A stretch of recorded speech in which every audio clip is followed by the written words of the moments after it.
Honorable Leader of the Opposition, Shri Mallikarjun Kharge.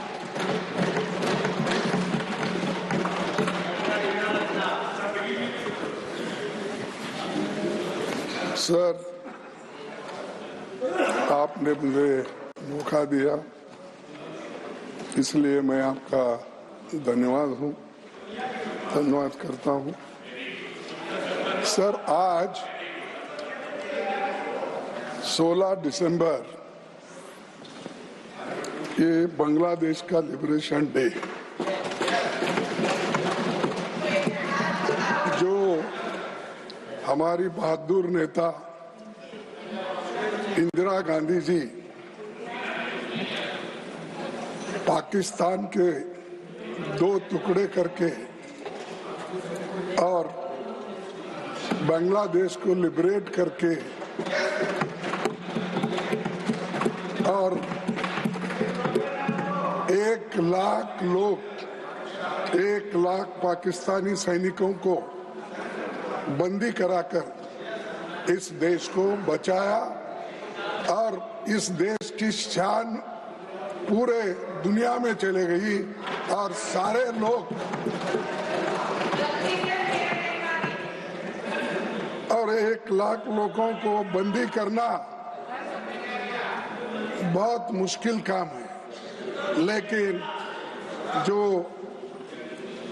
जिनको iron lady कहते हैं उसने ये बता दिया, अगर हमारे नजदीक अगर कोई आए तो उनकी खैर नहीं, ये उन्होंने बता दिया।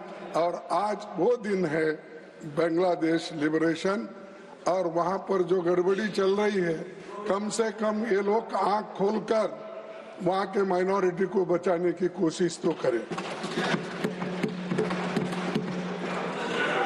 सर,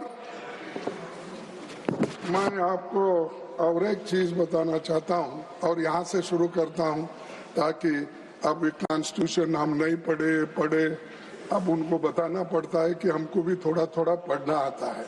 हम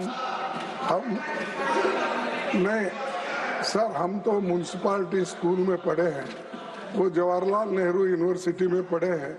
निश्चित है कि उनकी अंग्रेजी भी अच्छी हो सकती है, उनकी हिंदी भी अच्छी हो सकती है और सभी कुछ अच्छा हो सकता है, लेकिन उनके करतूत क्या है, अच्छे नहीं। सर, मैं आपसे ये कि यहाँ है क्या तो रहेंगे, वो बाद में जवाब देंगे। सर, एक आपको शायरी सुनाना चाहता हूँ अहमद फराज की मत कत्ल करो आवाज है उसका नाम।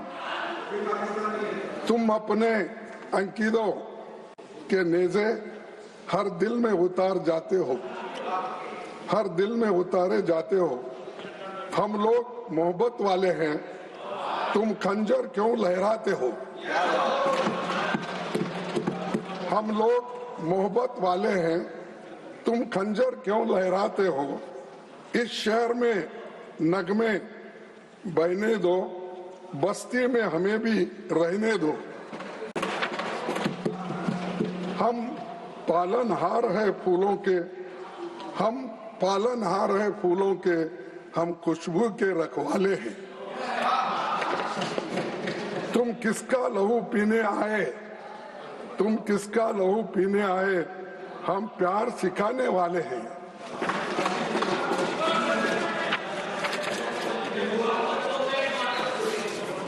इस शहर में फिर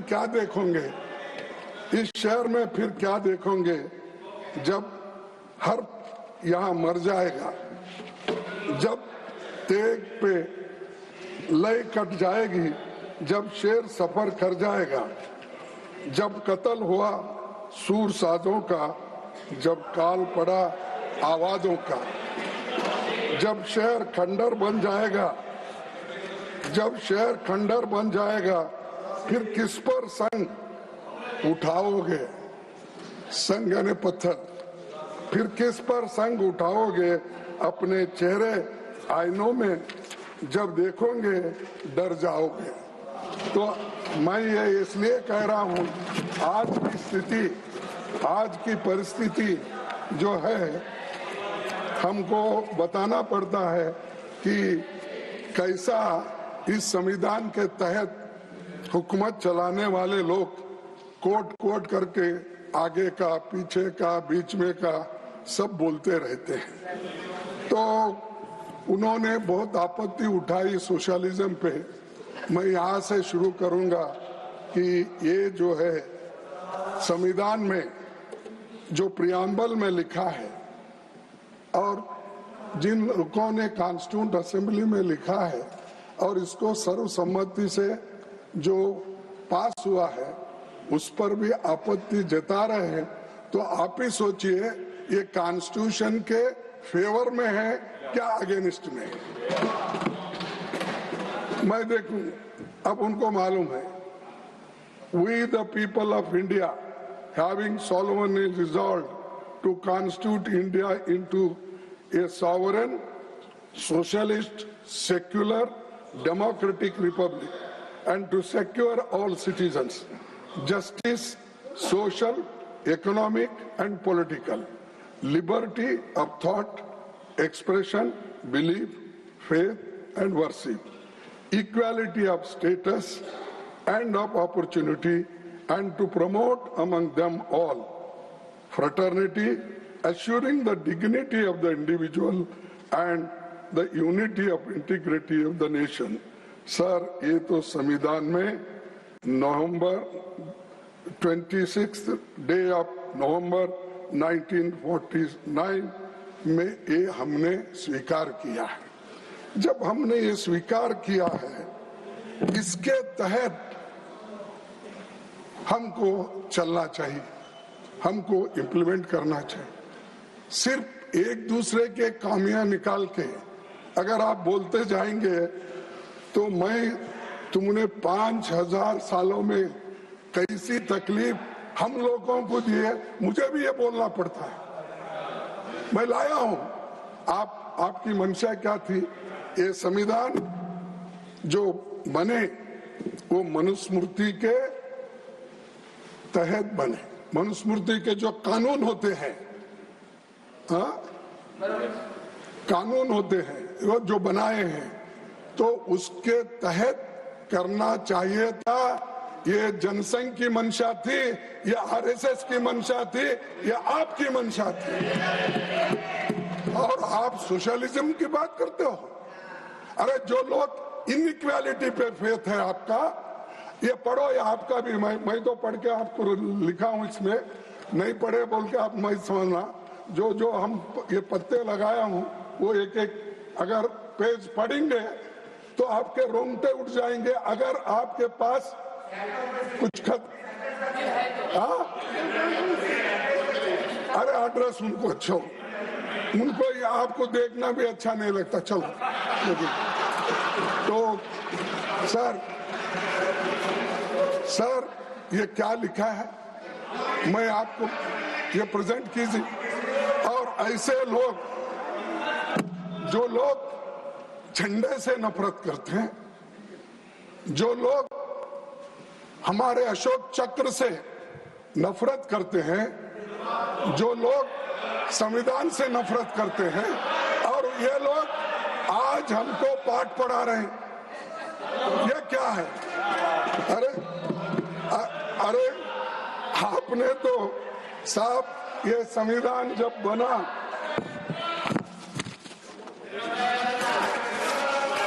आपने जब ये संविधान बनी सर, उस वक्त संविधान को जलाने वाले लोग लालमय, ये जो रामलीला मैदान में बाबा साहब अंबेडकर और जवाहरलाल नेहरू जी का और महात्मा गांधी जी का पुतला वहां पर रख के इन्हों जलाए उस दिन, जिस दिन इम्प्लीमेंट हुआ।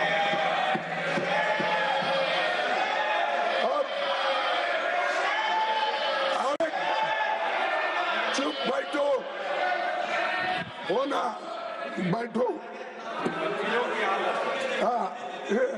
जलाए सो लोग, हमको संविधान कैसा बचाया और क्या किया, नेहरू जी को गालियां, इंदिरा जी को गालियां, और कहां तक गांधी पूरी फैमिली को गालियां। शर्म आना चाहिए। पढ़ो, आप इतिहास पढ़ो। कॉन्स्टिट्यूंट असेंबली के डिबेट पढ़ने के बाद, संविधान बनने के बाद आप लोगों ने कैसी कैसी बातें संविधान के बारे में आपने बोला है, कहा है, आप तो देख लो। लेकिन ऐसे लोग टीका करते हैं। सर, और एक मैं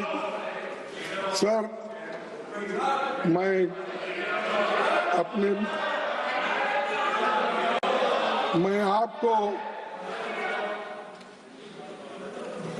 No, I'm not.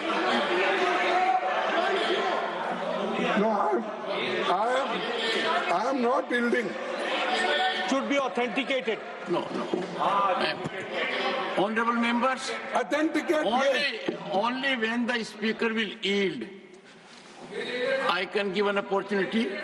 If there are issues, you can have notice.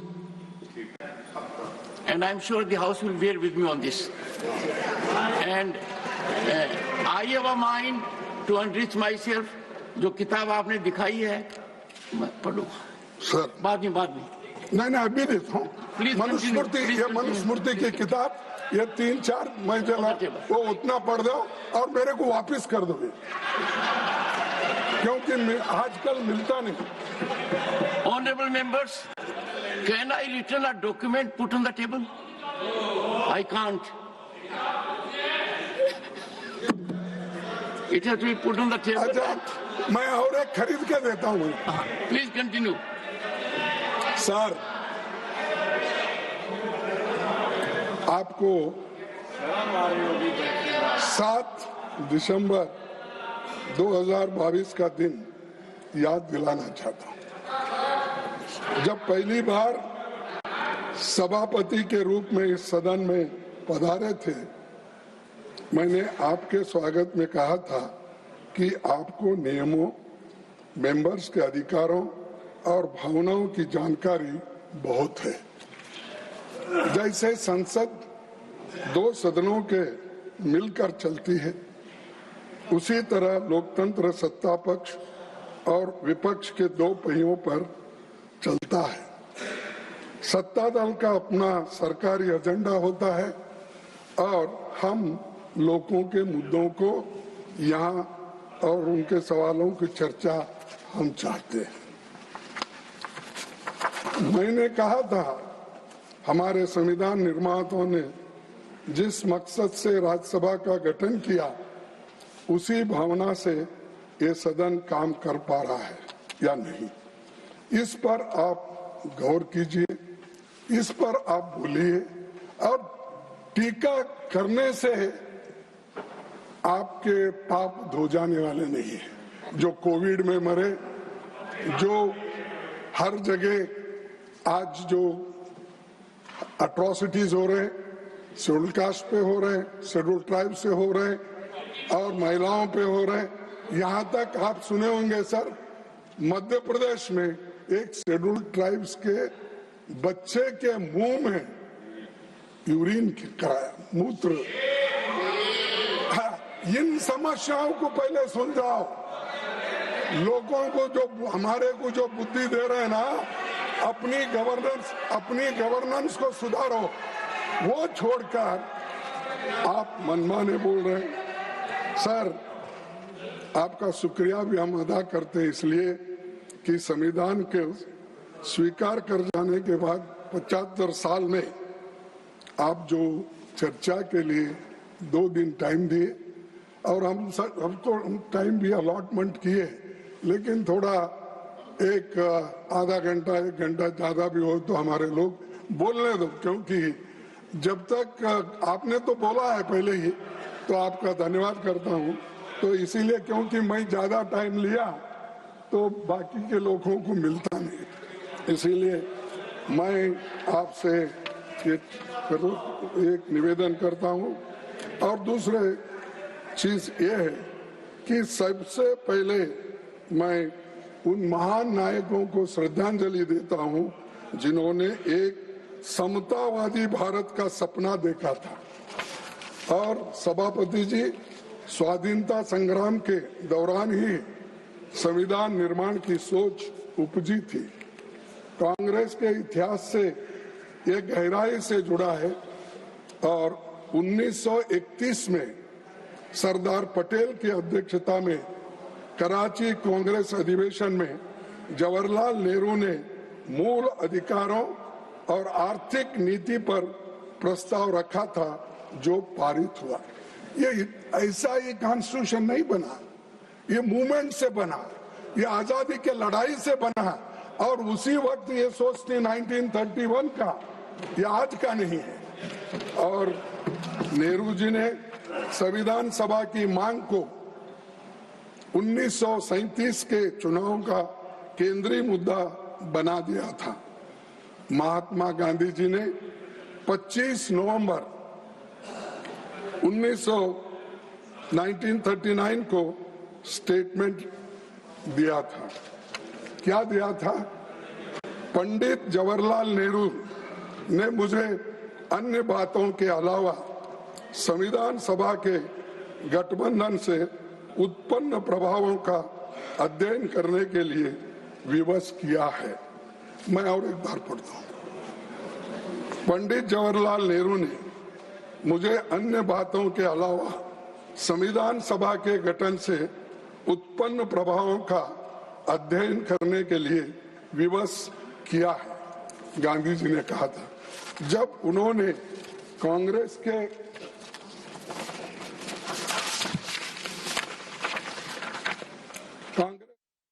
शब्द हमारे संविधान में है और जिसको हमने सभी स्वीकार किया है, लेकिन इस पे भी आपत्ति हो रही है कि सोशलिज्म क्या, फलाना क्या है। यही है कि इकोनॉमिक्स पे बात करें, नेचुरली वो एक्सपर्ट्स हैं, इकोनॉमिक में ज़्यादा एक्सपर्ट्स है और ये जवाहरलाल नेहरू यूनिवर्सिटी के स्टूडेंट हैं, तो नेचुरली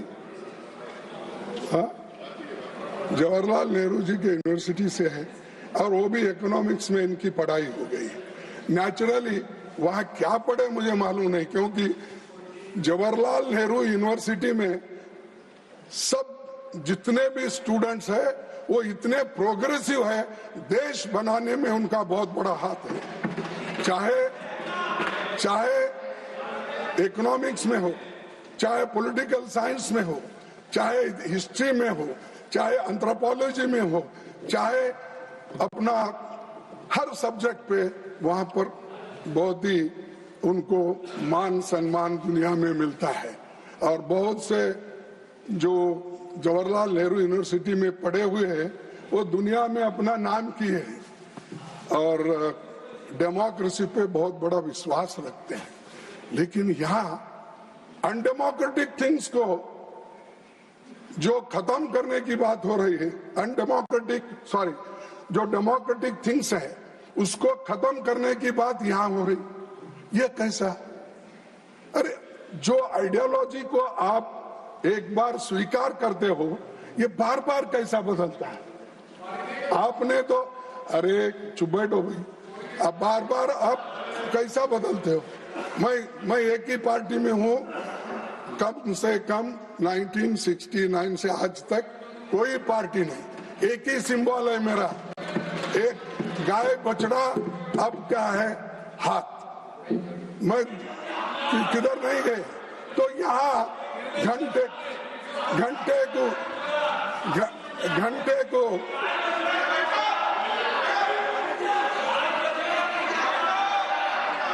सर जरा इनको चुप रहने का भी बोलिए, क्योंकि मैं तो चुप बैठा था जब निर्मला सीतारामन जी बात कर रही थी। कुछ नहीं सर, पता नहीं कब ये हृदय परिवर्तन हुआ इनका। 224 के चुनावों के बाद हुआ क्या पहले ही हुआ था मुझे मालूम नहीं। आज जो कॉन्स्टिट्यूशन की अब जरा बात कर रहे हैं, अब अभी हुआ, कब हुआ मुझे मालूम नहीं, लेकिन कम से कम उनका हृदय परिवर्तन करने का काम इस देश की जनता ने 2024 के इलेक्शन में दिखाया। सर, मैं और एक बात कहना चाहता हूं। पूरा देश जानता है 1949 में आरएसएस नेताओं ने भारत के संविधान का विरोध किया था, क्योंकि ये मनुस्मृति पर आधारित संविधान नहीं था। इस बारे में आरएसएस के मुखपत्र ऑर्गेनाइजर ने 30 नवंबर 1949 के अंक में विरोध करते हुए संपादकीय यानी एडिटोरियल में ये लिखा था, आप लोगों के मन में आज भी मनुस्मृति वो कायम है। मैं बार बार बोलता रहा, आप लोग उल्टा हमारे ऊपर ही इल्जाम आप लगाते रहे। सर, सभापति जी, न तो इन्होंने संविधान को स्वीकार किया, न तिरंगे झंडे को माना। इसीलिए पहली बार 26 जनवरी 2002 को कोर्ट के आदेश पर आरएसएस हेडक्वार्टर पर तिरंगा मजबूरी में फहराना पड़ा। सर, तिरंगे झंडे को माना, इसीलिए पहली बार 26 जनवरी 2002 को आरएसएस हेडक्वार्टर पर तिरंगा मजबूरी में फहराना पड़ा, क्योंकि कोर्ट का आदेश था। चलिए, कम से कम संविधान के वर्किंग पर चर्चा के लिए तो मान लिया आपने कि अब हम सभी लोग तिरंगे के नीचे ही काम करेंगे। सभापति जी, हमारा संविधान भारत के हर व्यक्ति को शक्तिशाली बनाता है, गरीब और कमजोरों की आवाज है, सत्ता का नैतिक मार्गदर्शक है, जाति, पंथ, लिंग या आर्थिक आधार पर भेदभाव करने की इसमें गुंजाइश नहीं है। लेकिन संविधान पर खतरा बना हुआ है। आने वाली पीढ़ियों के लिए इसे सहेज कर रखने के लिए हमें लगातार चौकन्ना रहना पड़ेगा, सतर्क रहना पड़ेगा, क्योंकि इनकी मंशा कब बदलती, क्या होती मालूम नहीं है। इसीलिए क्योंकि जो लोग 70 साल पहले अपनी पार्टी जो स्थापना की थी और अपना इनका जो मेन सपोर्टर है आरएसएस, ये सब लोग इसके खिलाफ बोलते गए, लेकिन कम से कम उनको अब देश के यानी सुरक्षित रखने का, एक रखने का अब बुद्धि देश के लोगों ने दिया। इसलिए मैं आपकी तरफ से, आपके ओर से उनको भी धन्यवाद देता हूं, आपके बदलते हुए नीति को, और जो सम्मान कॉन्स्टिट्यूशन को दे रहे हैं, सम्मान झंडे को दे रहे हैं, सम्मान देश के लोगों को दे रहे हैं, और कॉन्स्टिट्यूंट असेंबली में जो बनाए हैं ये सारी चीजें, उनका भी याद आपको अब आ रहा है। इससे पहले उनको याद ही नहीं था, वो सब डूब गए थे। सर, मैं जब बहुत से शक्तिशाली देशों ने यूनिवर्सल अडल्ट फ्रेंचाइज नहीं था, महिलाओं को वोट का हक नहीं था, तब भारत में महिलाओं के समेत सभी को यूनिवर्सल अडल्ट फ्रेंचाइज का अधिकार अगर किसने दिया, वो कांग्रेस ने दिया, संविधान में दिया। और ये संविधान अडल्ट फ्रेंचाइज, सर आपको तो मालूम है कि कितने देशों के, आप भी कॉन्स्टिट्यूशन पढ़े होंगे, बहुत से महिलाओं को, या ऑस्ट्रेलिया हो, अमेरिका हो, यूके हो, फ्रांस, वहां पर डेमोक्रेसी की बहुत बातें करते थे, लेकिन डेमोक्रेसी के साथ, संविधान के साथ उनको वोटिंग का पावर नहीं मिला था। ये एक ही देश ऐसा है जिस दिन हमारे को ये मिला, आजादी मिली, संविधान इम्प्लीमेंटेशन हुआ, उस दिन से अडल्ट फ्रेंचाइज सबको मिला। गरीब, अमीर, कम से कम काम करने वाले लोग, मजदूर, किसान, सबको मिला। और ये किसकी देन है सर? ये नेहरू जी की नहीं है, ये अंबेडकर की नहीं है, ये कॉन्स्टिट्यूंट असेंबली का नहीं है। और वहां पर जो कॉन्स्टिट्यूंट असेंबली में इनके मेंबर थे वो सब चिल्लाते रहते थे। मैं पूरा वो डॉक्यूमेंट्री देखा हूं, आप भी देखिए, 10 घंटे का डॉक्यूमेंट्री है कॉन्स्टिट्यूंट असेंबली का। अगर आप देखेंगे तो आपको पता चलेगा कौन कौन क्या क्या किस उस वक्त बोले हैं, किस क्लॉज पे किसने क्या बात रखी है, किस आर्टिकल पे कितने बहस हो गए। जरा देखे तो मालूम होता है जे कामत जी क्या बोले और फलाना साहब ने क्या बोला और जनसंघ के हमारे नेता क्या बोले, ये सब उसमें मालूम होता है। तो इसीलिए आप जरा वो देख लीजिए, उनको दिखाइए तो बहुत बड़ा, वो भी राज्यसभा की देन है क्योंकि वो डॉक्यूमेंट उन्होंने ही बनाया। और उसके बाद वो भी देखिए कि पंडित जवाहरलाल नेहरू जी का डिस्कवरी ऑफ इंडिया, वो भी एक 40 घंटे का है। तो वो भी एक बार देखे तो आपको मालूम होता है दुनिया में पहले कैसी थी, हिंदुस्तान कैसा था, बाद में हम किस ढंग से इतने सिविलाइज्ड होकर काम कर रहे हैं और क्या वो सामाजिक समानता थी, ये सारी चीजें उसमें आप देखेंगे। ऑर्गेनाइजर में 51-52 के चुनावों के दौरान यूनिवर्सल अडल्ट फ्रेंचाइज के खिलाफ लिखा गया, ये तो सही है ना। अच्छा, पंडित नेहरू ये बोले साहब, उन्होंने कहा अडल्ट फ्रेंचाइज के बारे में 51-52 को उन्होंने बोला, ये कहा Pandit Nehru would leave to confess the failure of universal adult franchise in India. Shall I read?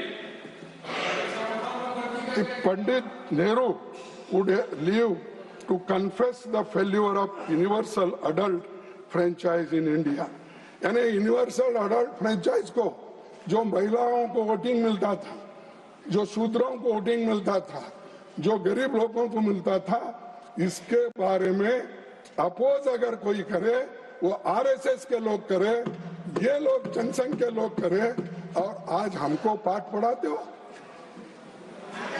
और मैं ये कहना चाहता हूं, और उन्होंने कहा कि ये सत्यानाश होने का खुद पंडित जवाहरलाल नेहरू जी देखेंगे। अरे आप सब अडल्ट फ्रेंचाइज में ही वोट देकर आए, दिए या नहीं, और आप ले रहे हैं वोट भी उसी के वजह से। तो मेरे को कहना ये है कि जो बातें आप अच्छी बातें पंडित जवाहरलाल नेहरू जी की थी और गांधी जी की थी और दूसरे नेताओं, वो सब छुपा छुपा के कट एंड पेस्ट, जो अच्छा लगता है वो पढ़े। और यहाँ मैं जो हमारे प्रधानमंत्री जी वहाँ लोकसभा में जो कहे थे, मैं उनका भी पूरा स्पीच देखा, लेकिन वो टिप्पणी यहाँ नहीं करना। और राजनाथ सिंह जी का वो भी देखने के बाद मुझे ऐसे महसूस हुआ कि वो जो भी कोट वहां कर रहे थे, सब कोट जो कॉन्स्टिट्यूंट असेंबली में बाबा साहब अम्बेडकर ने जो बोला था और दूसरे नेता वही कोट किए, इनकी दिल की बात बाहर नहीं आई। वो खुद इस संविधान को चाहते या नहीं चाहते, हमको क्रिटिसाइज करने के लिए, टीका करने के लिए कौन से पैराज, कौन से शब्द प्रयोग करना, उतने उठा के वो बोलते गए। लेकिन आपने क्या किया वो बोला ही नहीं। आप देश के लिए क्या किया बोला नहीं। आप कितने बार जेल गए बोले नहीं। आप कितना पीड़ा देश के लिए आपने सहन किया ये कहा नहीं। अरे देश के लिए जो लोग लड़े नहीं, उनको आजादी का महत्व क्या मालूम है और संविधान का क्या मालूम है। जो पसीना बहाए, घर छोड़ के चले गए, विद्या अपूर्व करके रहे, और ऐसे लोग आज उनके बारे में, वो स्वर्गवासी होने के बाद आप उनकी बात करते हो।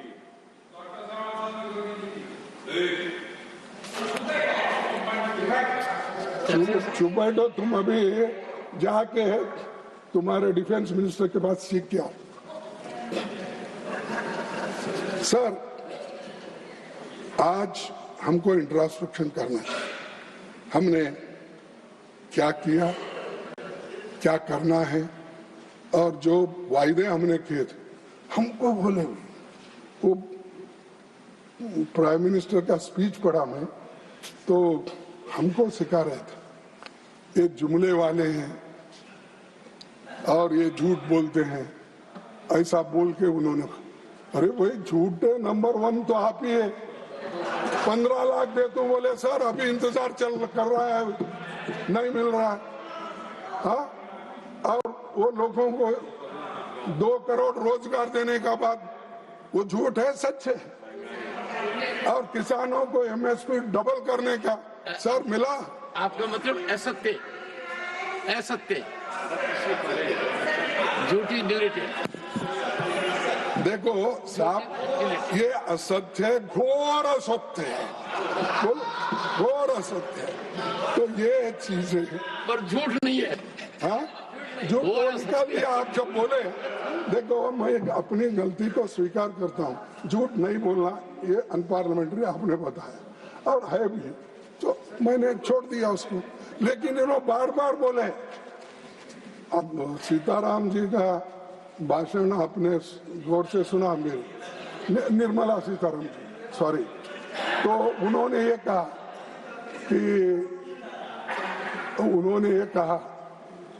इट इज अ लाई, ये पार्लियामेंट्री है, अनट्रुथ, ट्रुथ ये शब्द यूज करना। लेकिन उनको अलाउ कर दिया, मेरे को ठोक दिया।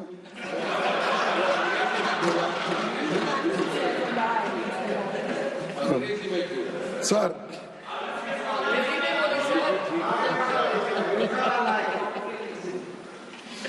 और एक बात वहां पर बोले कि खुद उन्होंने ऐसे स्लोगन दिए और सब वो जुमले, हमारे को वो जुमलों का इल्जाम हमारे ऊपर लगा रहे हैं। तो वो ये जुमले वाले लोग देश को भ्रमित कर रहे हैं और असत्य बातें बोलकर लोगों को धोखा दे रहे हैं। और फिर बात तो यहाँ पर आकर ऐसा बोल देते हैं कि वो क्या हमारे पास बोलते हैं कन्नड़ा में, झूठ 100 बार बोल के, नहीं सॉरी, असत्य 100 बार अगर बोलते गए तो उसको वो सत्य के इसमें हो सकता है।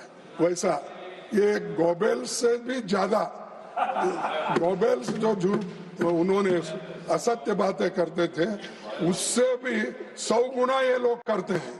और फिर ऊपर से लोगों को हमको कहते हैं इनने आपने क्या किया, इमरजेंसी में क्या किया, फलाने में क्या किया। नेहरू जी ने कितने बार बोलता हूँ, नेहरू जी ने कैसा किया, क्यों करना पड़ा पहला अमेंडमेंट और किस वजह से हुआ, वो बोलूंगा। सर, मोदी साहब का तो 1 घंटा 50 मिनट भाषण हो गया, हमारे फाइनेंस मिनिस्टर का 1 घंटा 10 मिनट हो गया, तो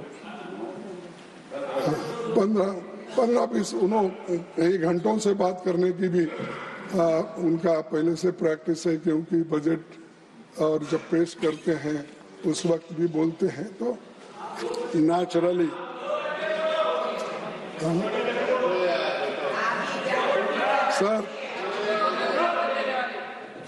सर पीएम या तो अतीत में रहते हैं या कल्पना लोक में। ऐसा लगता है कि वर्तमान उनकी डिक्शनरी में नहीं है। बेहतर होता कि तो वो बता देते कि 11 साल में ऐसा कौन सा काम किया है जिससे हमारा लोकतंत्र और संविधान मजबूत हुआ। डिमोनेटाइजेशन हो, दूसरे हो, सब खत्म करने की बात ही करें, गरीबों को आर्थिक दृष्टि से कुचले। ऐसे लोग हमको पाठ पढ़ा रहे कि आर्थिक मजबूती हमने की। अगर सोशलिज्म की बात करते उसको भी टीका आपने किया। मैडम अगर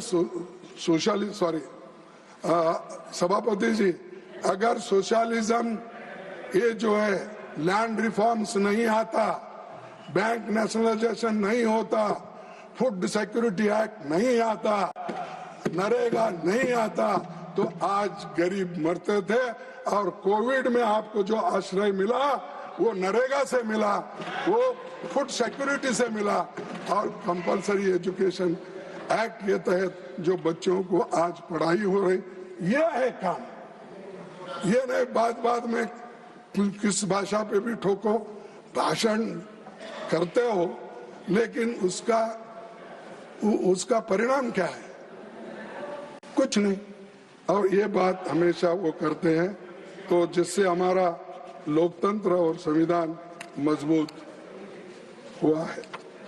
और प्रधानमंत्री जी के एक बार फिर सदन और देश के गुमराह करने की कोशिश की और कहा